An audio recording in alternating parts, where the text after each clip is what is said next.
Sudeep, hi, afternoon. Also, weigh in with your take on where do you think the leadership could emerge in the market, because we've seen correction everywhere. Everything has looked choppy on a week-to-date basis, and that has been the case for the last couple of weeks, barring metals today that are up 0.5%, that too on the back of that LME copper spiking up, and nothing fundamentally happening in this segment too. Where do you think leadership could emerge? Where could some buying or some renewed interest emerge going ahead? A couple of things I would say. Let's look at what are the possible triggers going forward in the market for the market to move up. I think one trigger can come through RBI policy announcement, which is around the corner next week. If there is favorable announcements in the RBI credit policy, I think the interest sensitive segment will probably move up, start moving up, and there can be a leadership coming from the BFSI segment. The other, broad generic would be when the corporate results start coming. The expectations are pretty subdued for Q2, and if the results are better than what the subdued expectations are, we will probably start seeing counter-specific and sector-specific movement.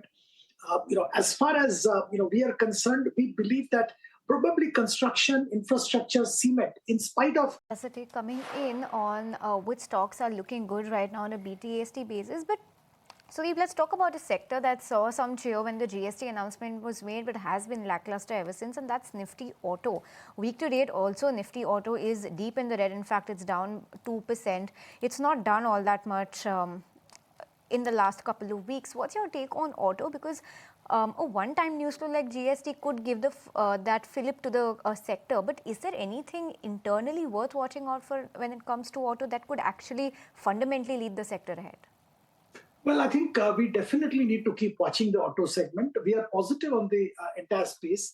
I think, coupled with what was already there, that the onset of festive season, then we had this, income tax relief given to common man by the government in the last budget. The monsoons were decent, interest rates have come down. So all these ingredients were there. On top of that, the GST rationalization did benefit the auto segment significantly.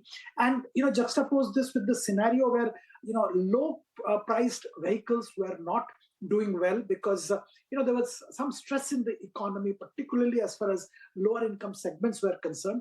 Now I think whatever booking numbers and other numbers which are being talked about by Maruti, Hyundai, and other companies, we clearly see a trend of massive booking or requests for booking coming in these segments, lower segments. So it's definitely worth watching this space. We'll love to look at the numbers when they announce on 1st October. As far as the volume is concerned, we will also keep watching this space for the entire festive season. We also strongly believe that the two-wheeler segment should start doing well, and we will definitely love to watch Hero MotoCorp numbers because I think they have a significant presence in the lower end of the market. And overall, we believe that Maruti, from a long-term perspective at current level, does look good. We also like M&M for quite some time, and we maintain our positive view on M&M as well. Right, okay.